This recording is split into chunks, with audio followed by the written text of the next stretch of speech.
Selamat datang di kompetisi wirausaha juragan Zaman Now. 3 calon juragan akan mempresentasikan usaha dan produk mereka di hadapan para panelis.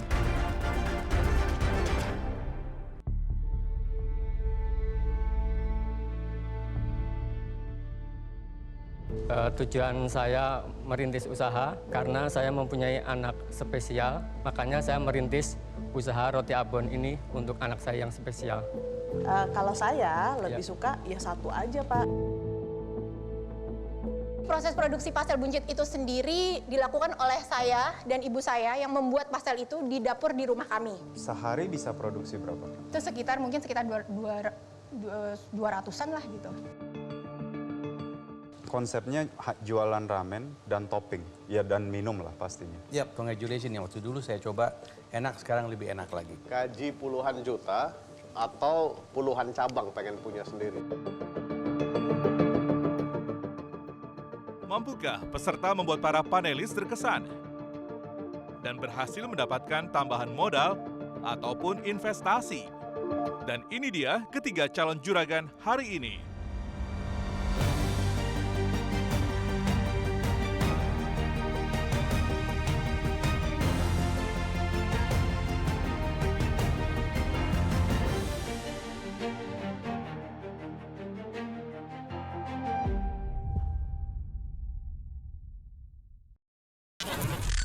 Halo pemirsa, apa kabar? Kembali lagi bersama saya Yohana Margareta di kompetisi Wira Usaha Juragan Zaman Now season kedua.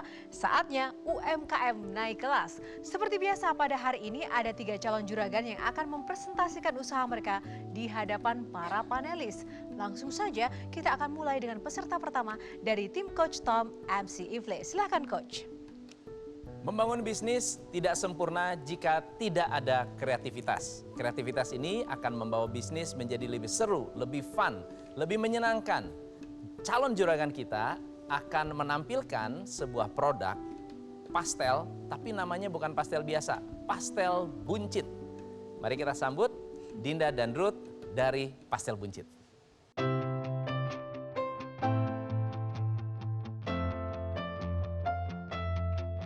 Halo, saya Dinda. Saya Utek. Kami dari Pastel Buncit. Kenapa namanya pastel buncit? Karena waktu awalnya kita jualan memang pastel kita gede banget, segede telapak tangan. Jadi buncit banget. Diharapkan ketika makan satu pastel itu udah kenyang. Tapi kemudian kesini kita menyesuaikan dengan keinginan konsumen sehingga mungkin sekarang bentuknya menyesuaikan dengan keinginan konsumen. Jadi agak sedikit lebih kecil lah seperti itu. Saat ini pastel buncit sudah membuat hampir 32 rasa. Kita punya 32 rasa. Ada yang original, creamy, pedas, atau manis. Tapi saat ini karena berbagai macam rasa kadang juga membuat konsumen kebingungan. Kita sekarang saat ini sedang fokus untuk memilih nih mana 5 rasa terbaik kami. Saat ini memang 5 rasa terbaik itu ada di ayam asap ori, daging ori, indomie, udang balado, dan brokoli bratwurst.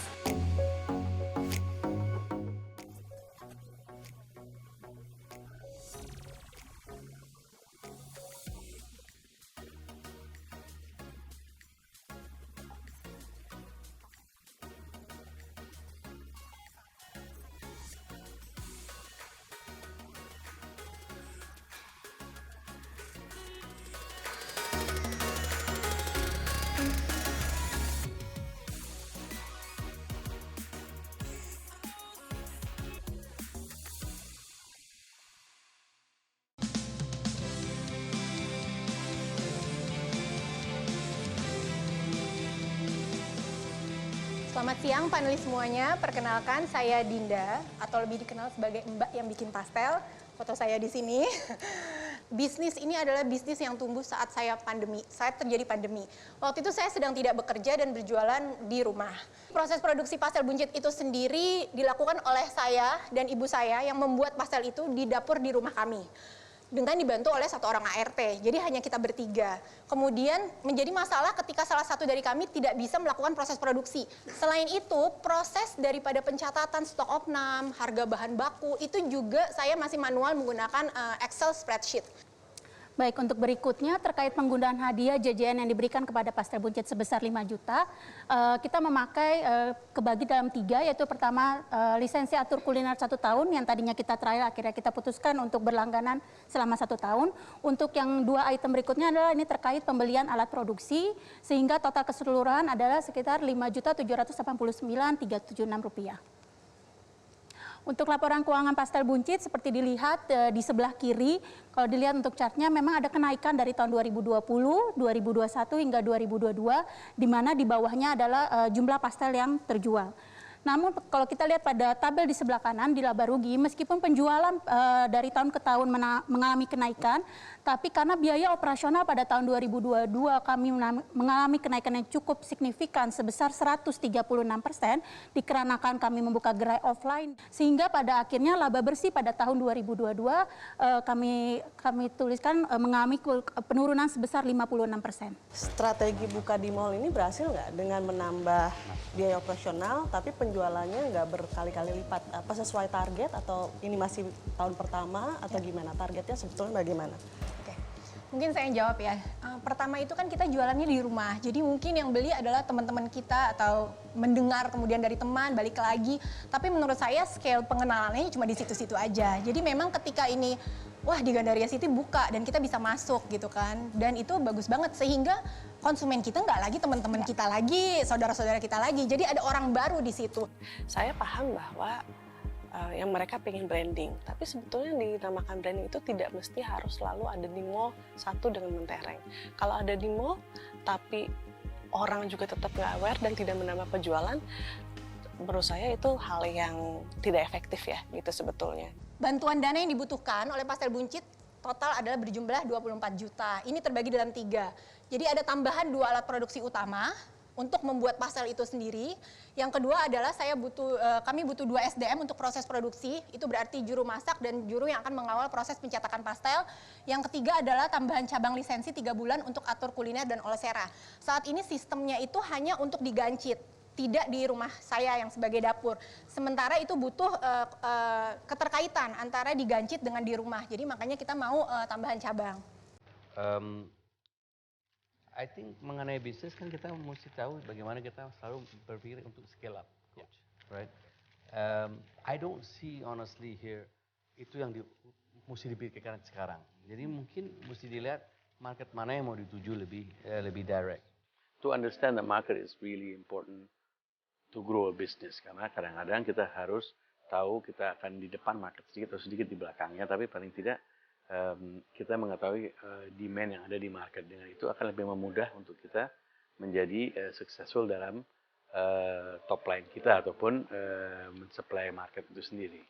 Terakhir adalah proyeksi pengembangan pastel buncit. Jadi seperti yang tadi Dinda sudah sampaikan, target penjualan per tahun untuk per gerai offline kami prediksikan harus menjual sebanyak 31.343 jumlah pastel, di mana dengan HPP 40% sehingga terdapat margin sebesar 197.460.886.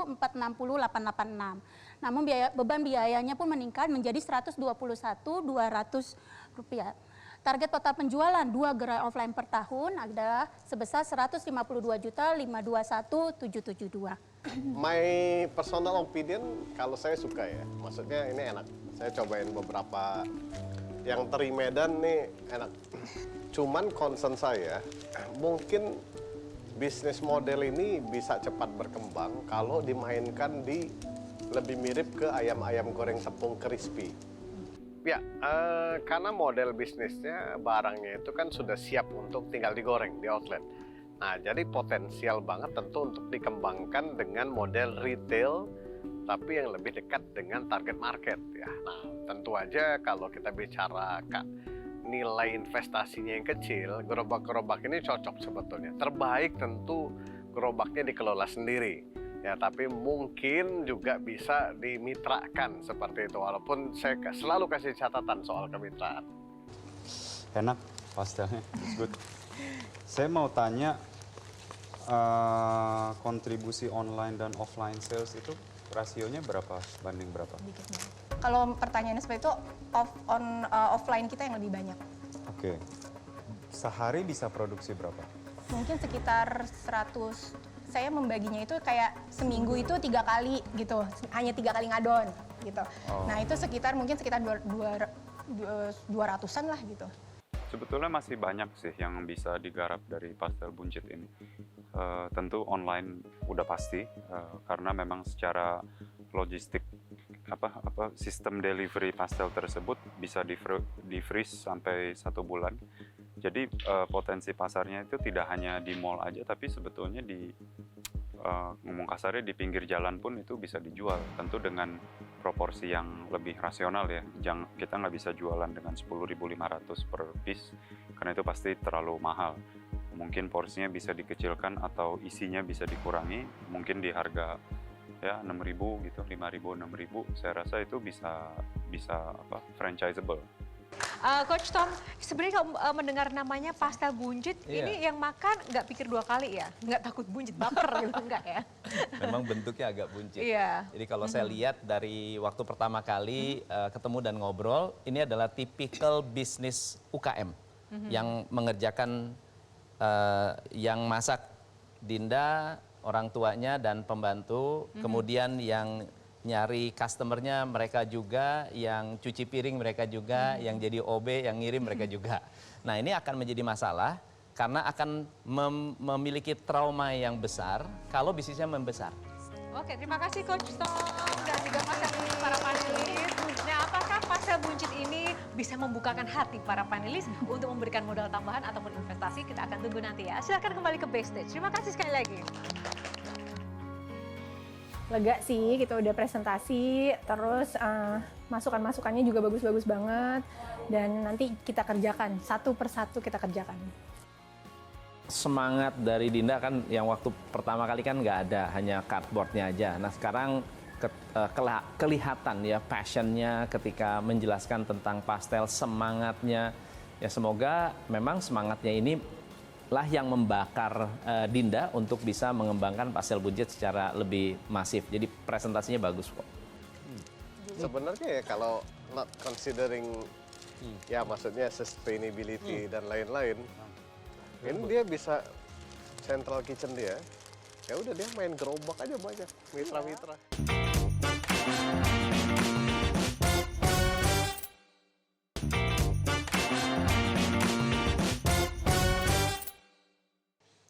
Ya, selanjutnya siapakah calon juragan kedua yang akan melakukan presentasi di hadapan para panelis? Langsung saja kita akan persilahkan Coach Peter Shearer. Silakan. Terima kasih.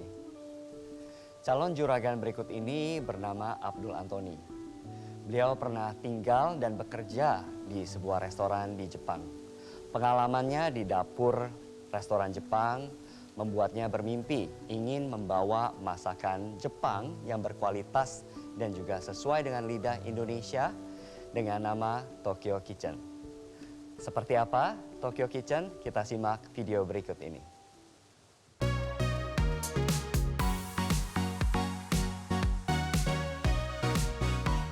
Hai, minasan, saya Antoni dari brand Tokyo Kitchen. Tokyo Kitchen adalah spesialis Japanese food halal. Adapun menu dari kita, ramen, sushi, yakisoba, bento, dan lainnya.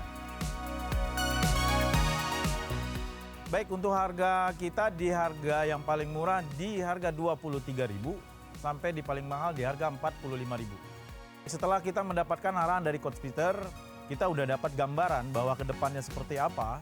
Itu telah mendapat beberapa arahan dari Coach Peter yang mungkin akan kita laksanakan ke depan. Mudah-mudahan Tokyo Kitchen mampu menarik hati panelis untuk menjadi investor Tokyo Kitchen agar bisa berkembang dengan baik dan berkembang dengan pesat dengan ilmu-ilmu dari panelis yang kita miliki saat ini. Saya Antoni dari Tokyo Kitchen, siap menjadi juragan zaman now.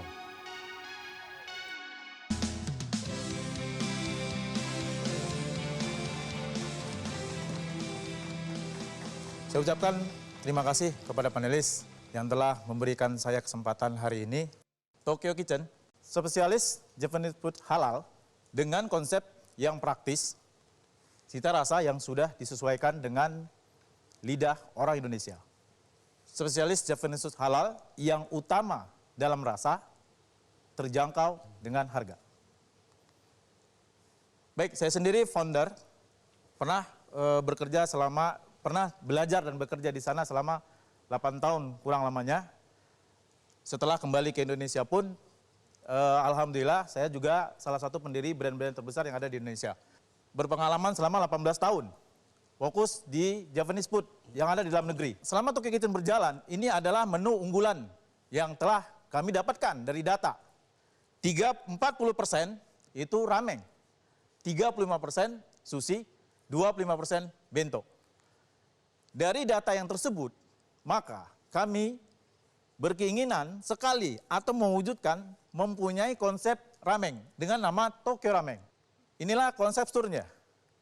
Kalau dalam bahasa Jepangnya itu yatai, kalau Indonesianya kita dalam tenda yang terbatas namun terlihat unik. Kita bukan sekedar menjual makanan saja, tapi kita mampu menciptakan pelayanan yang ramah, pelayanan yang membuat customer puas dan kembali lagi ke Tokyo Ramen.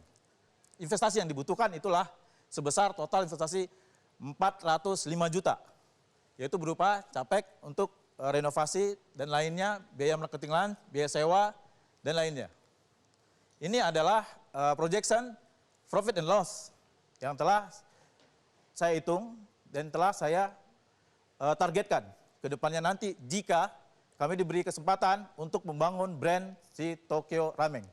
Target dari ini, insya Allah ke depannya saya bisa payback periodnya sekitar 5 bulan. Itu yang telah kita coba prediksikan. Chef Anthony, I think congratulations yang waktu dulu saya coba enak, sekarang lebih enak lagi. I think kekuatannya di sini adalah yang ada dua lah yang utama. Pertama, memang masakan Jepang sangat populer di Indonesia. Ditambah dengan banyak juga yang kurang layak dimakan sebetulnya terus terang.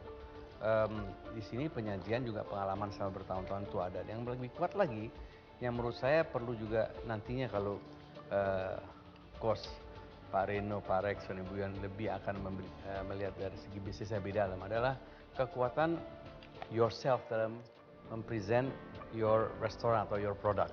Chef Antonio mempunyai pengalaman yang udah tidak diragukan lagi, dan juga yang penting dia tidak meng-over change rasa itu sendiri, jadi hanya mem-fine tune untuk bisa diminati oleh masyarakat Indonesia. Ini harga berapa? Itu original itu di harga kita di 32.000. 32.000. Untuk kalau yang ini apa namanya teriyaki ini? Teriyaki chicken teriyaki side dish itu di 23.000.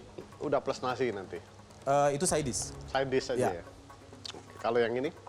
Itu sushi, itu yang roll itu di harga karena itu unagi itu di harga 35.000. Makanan yang disajikan oleh Tokyo Kitchen ini makanan yang Gen Z dan milenial banget ya. Jadi kalau dibikin small outlet, bisa nongkrong, bisa lebih santai dan bisa proper, ini akan bisa sangat scalable sekali ya, baik itu di Jakarta ataupun di daerah-daerah lain sejauh harganya memang affordable.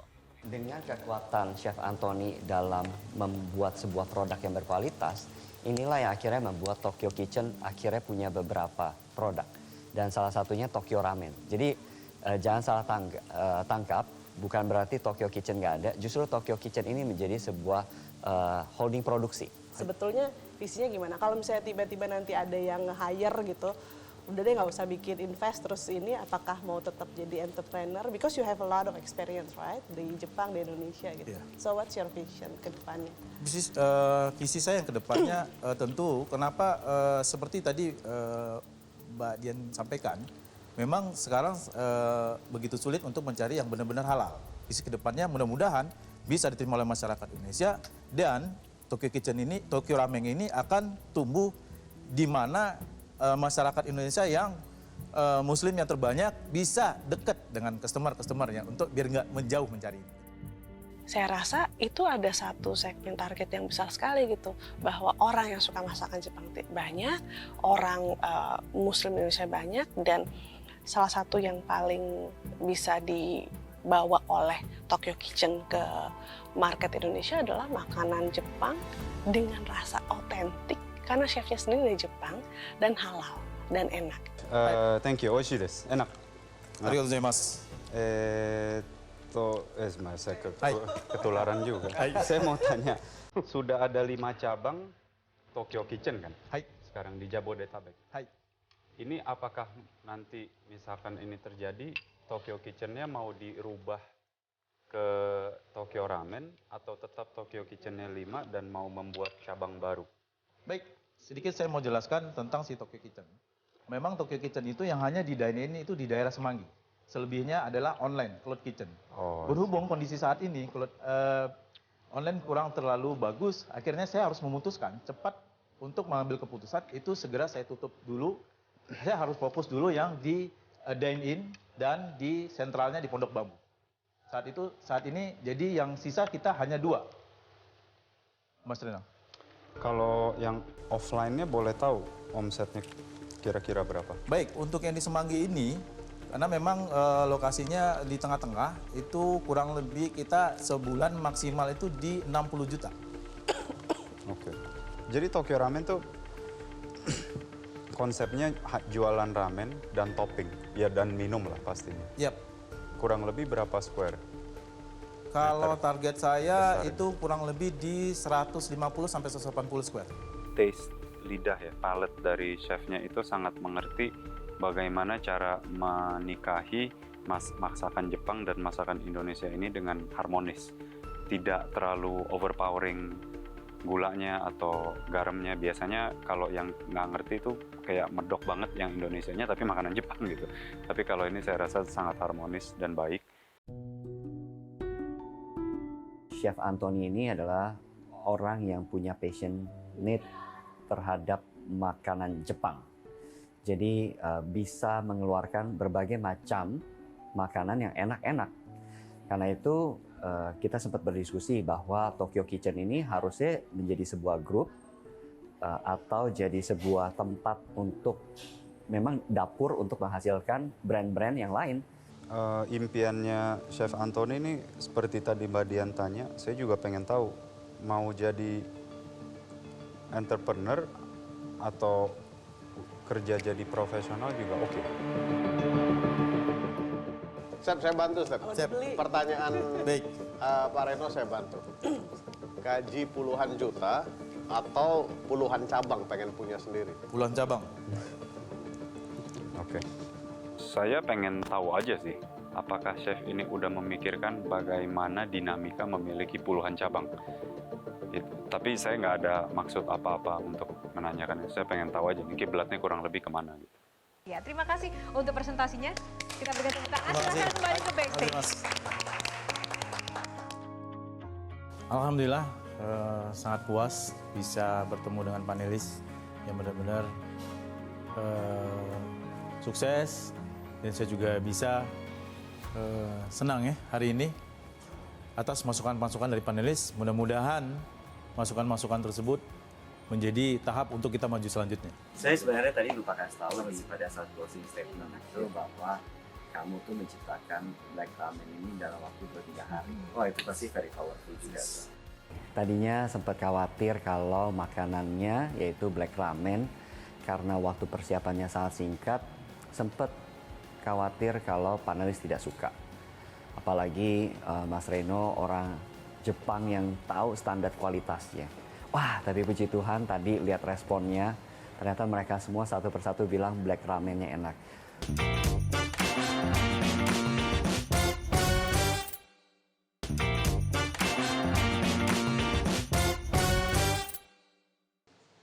Selanjutnya, calon juragan ketiga akan melakukan presentasi di hadapan para panelis. Siapakah dia? Langsung saja kita akan persilahkan Coach Dewa Eka Prayoga. Silakan Coach. Siap.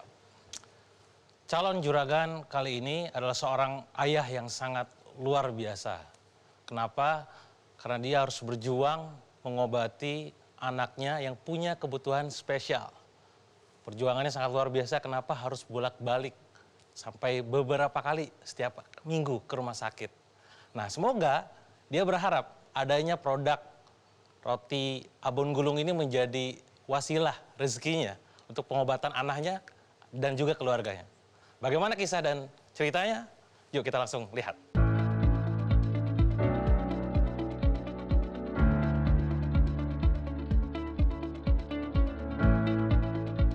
Calon juragan yang berikut ini adalah Pak Mujada, pelaku UMKM yang berasal dari Purwakarta, Jawa Barat, yang merupakan owner dari Raos Floss Roll, yaitu roti abon gulung.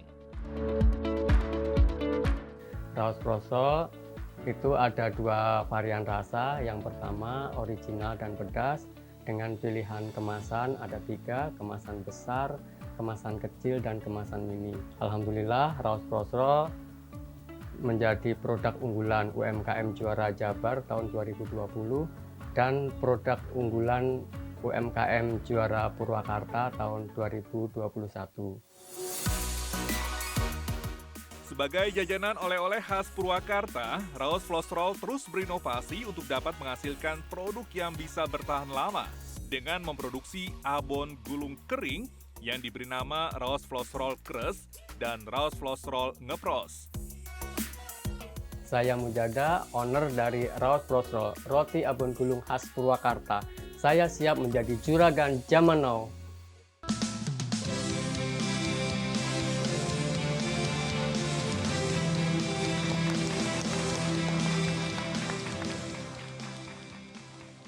Assalamualaikum warahmatullahi wabarakatuh. Apa kabar para panelis?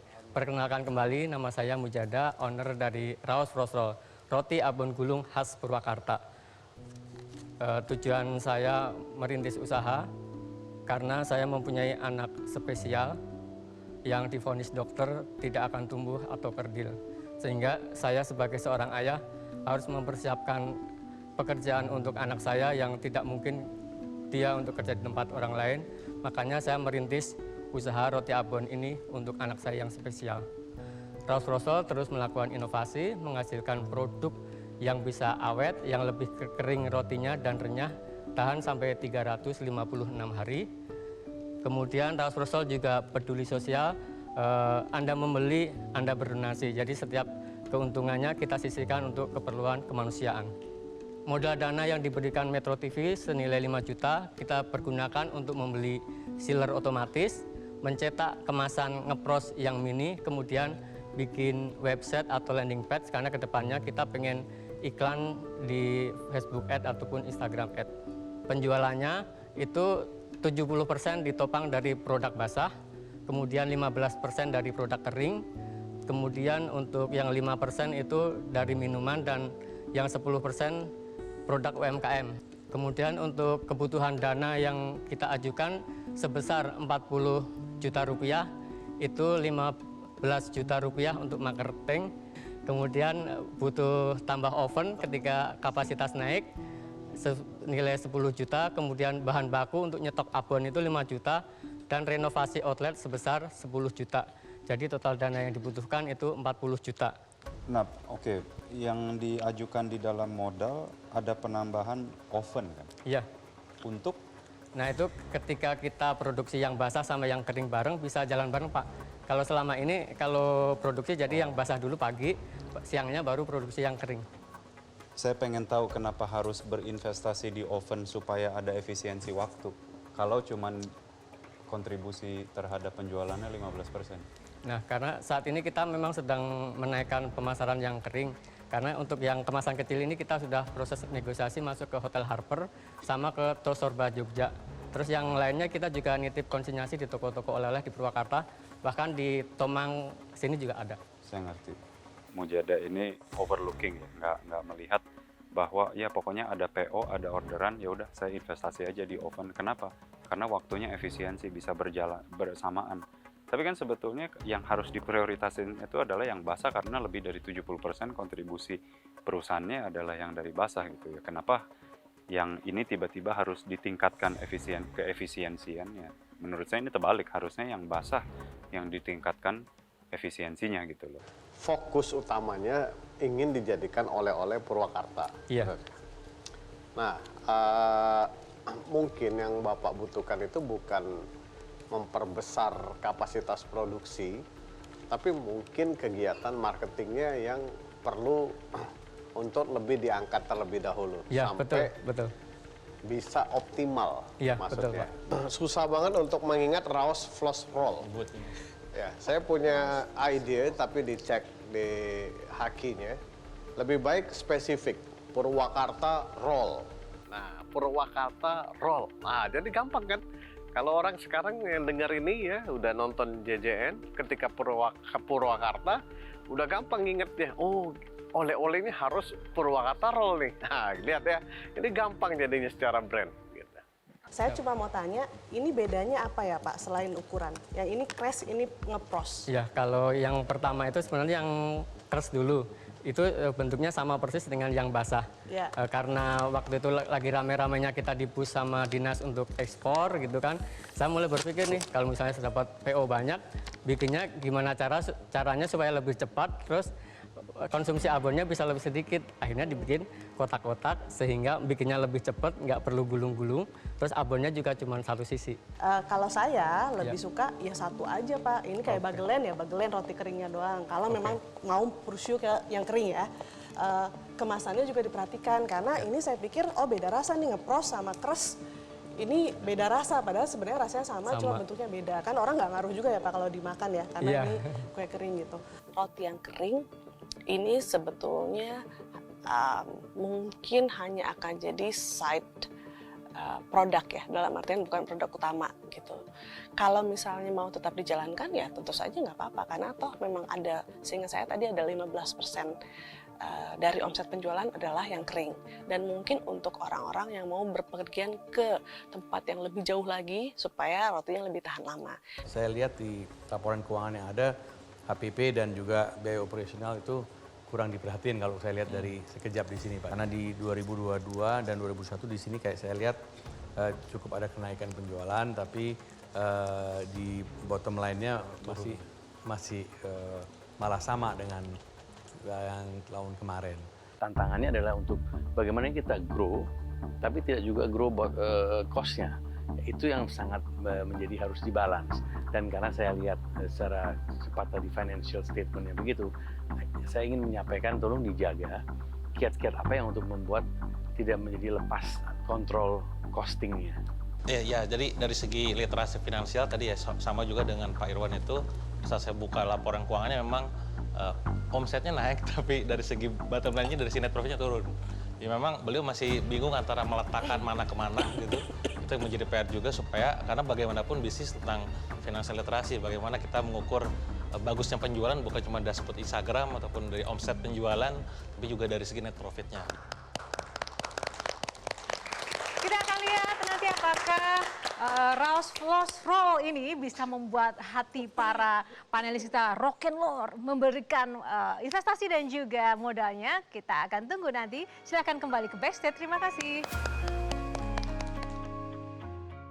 Alhamdulillah rasanya itu udah plong gitu lah setelah berhari-hari kita nyusun materi pitch deck-nya, kemudian coaching terus sama Coach Dewa yang kebetulan nggak bisa visit ke rumah. Jadi kita via WA gitu, alhamdulillah sekarang itu sudah bisa tersampaikan walaupun tadi waktunya kurang sedikit ya. Saya terakhir tidak sempat terbacakan harapan setelah mengikuti Juragan Zaman Now ini. Sesuai dugaan. Pastinya adalah apa yang disampaikan sama panelis semua punya insight ya, insight luar biasa. Dari mulai Rex, Dian, Reno dan juga Irwan itu semuanya juga sangat-sangat dibutuhkan untuk dieksekusi. Persis juga seperti apa yang saya sarankan dan dikasih masukan. PR-nya adalah tentang bagaimana brandingnya diperbaiki, marketingnya digiat gila-gilaan, positioningnya diperkuat, pemilihan produknya dipilih salah satu dan difokuskan.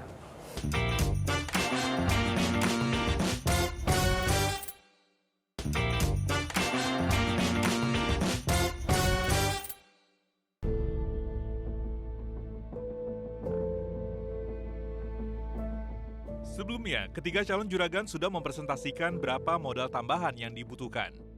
Bantuan dana yang dibutuhkan oleh Pastel Buncit total adalah berjumlah 24 juta. Investasi yang dibutuhkan itulah sebesar total investasi 405 juta. Kebutuhan dana yang kita ajukan sebesar 40 juta rupiah. Akankah tambahan modal yang diajukan ketiga calon juragan diberikan oleh para panelis? So, I think JJN jelas lah ya. Siapa aja sih tadi? Sambil saya pertimbangkan, tapi saya mau bekerja sama. Would you wanna do Juragan and Summary? The one is Juragan and Summary is the same. Seperti apa hasil yang akan didapatkan oleh ketiga calon juragan dari para panelis? Kita akan segera mengetahuinya. Kita akan segera mengetahui berapakah besaran modal tambahan yang akan diberikan untuk ketiga calon juragan pada hari ini. Untuk itu kita akan langsung saja panggilkan ketiga calon juragan untuk masuk studio.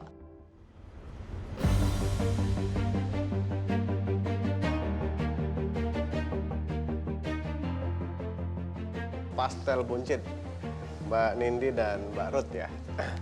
Ini memang agak turnaround moment karena to be honest, pastel buncit ini hampir tidak masuk ke JJN kali ini.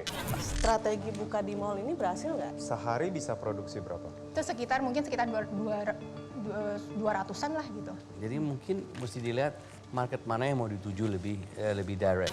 Setelah semua kita dengar tadi, kita diskusi dengan panelis, kita panelis memutuskan untuk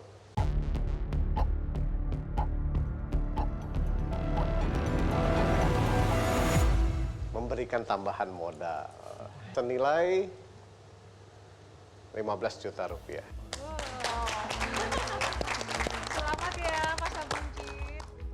Tentunya senang banget ya mendapatkan tambahan modal 15 juta dan itu sih sesuai akan kita pakai nanti untuk kebutuhan yang tadi udah disampaikan, yang 2 alat produksi itu ya Din ya. Iya. Harapannya tentu dipergunakan untuk membeli peralatan produksi agar kapasitas produksinya bisa naik dan kemudian bisnisnya bisa dikembangkan dengan banyak titik distribusi. Langsung ke Tokyo Kitchen, Chef Anthony. Dari banyak juragan yang sudah kami ikuti sejak season 1, saya secara pribadi merasa banyak juragan-juragan yang berinvestasi di alat, di outlet, di produk, dan lain-lain. Tapi saya rasa Chef Anthony ini satu-satunya juragan yang berinvestasi di dirinya sendiri. Berpengalaman selama 18 tahun, fokus di Japanese food yang ada di dalam negeri. Sebetulnya visinya gimana? Kalau misalnya tiba-tiba nanti ada yang nge-hire gitu. Jadi Tokyo Ramen tuh konsepnya jualan ramen dan topping, ya dan minum lah pastinya. Yap, congratulations yang waktu dulu saya coba enak, sekarang lebih enak lagi. Jadi saya tanpa berkepanjangan lagi, saya langsung ingin menawarkan, mungkin ini bisa kita diskusikan secara terpisah. Baik. Untuk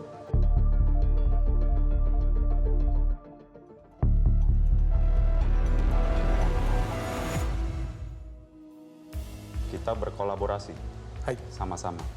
Jadi nanti kita mungkin berdiskusi bagaimana caranya berkolaborasi dan dengan skill yang Chef Anthony punya ini bisa lebih besar daripada apa yang hari ini dipresentasikan.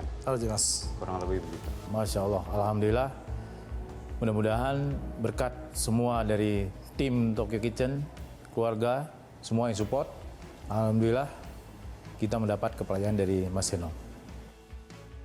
Saya percaya sih sama foundernya. Ini mungkin sejajar sama apa yang biasa ditanya, kalau apa sih sebetulnya yang dilihat saya untuk memasuki sebuah bisnis atau sebuah startup, biasanya kalau di digital itu mayoritas saya menjawab kepada foundernya.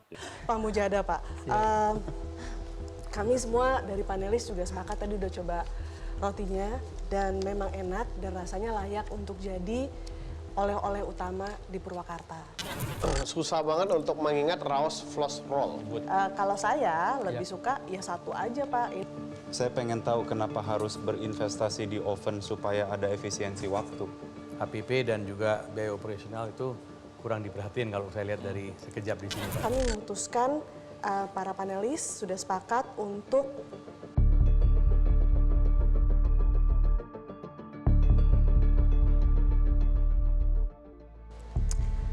tidak memberikan kebutuhan modal sesuai dengan permintaan Pak Mujada ini, tetapi kami akan memberikan tambahan modal senilai 5 juta rupiah yang diharapkan untuk bisa membantu rebranding awal supaya nanti ke depannya baru invest lagi untuk yang lebih besar lagi.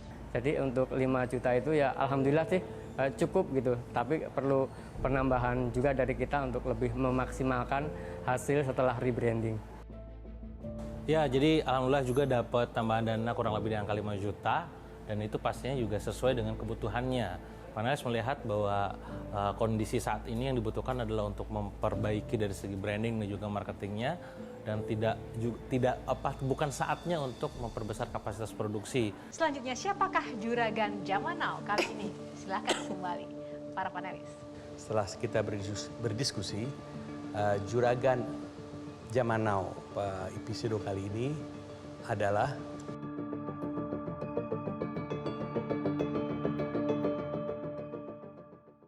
Chef Anthony dari Tokyo.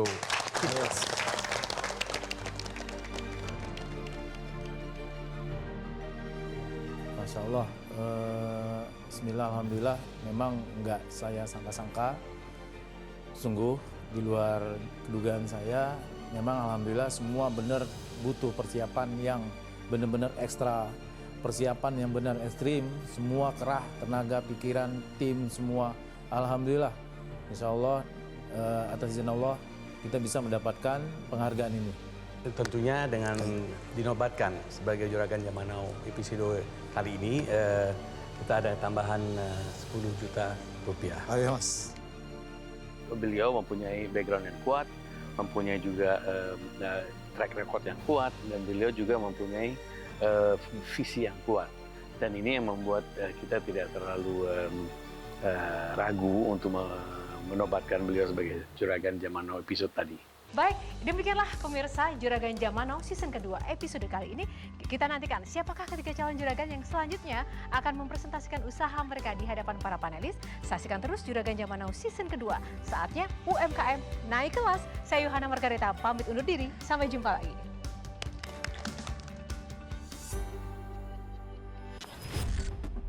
Juni 2022 Roti Panas launching dengan awal penjualan di 1.300 box.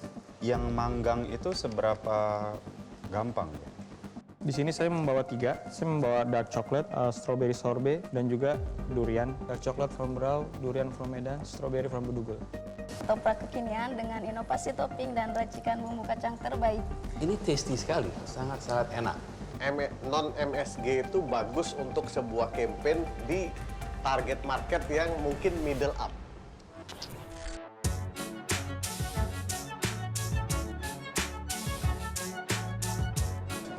Thank you, 美味しいです。enak. ありがとうございます。Is my second. Ketularan juga. Saya mau tanya. Mode. Ntar dulu. Gimana? Oh. Bukan, raos kolesterol. Top Marco top.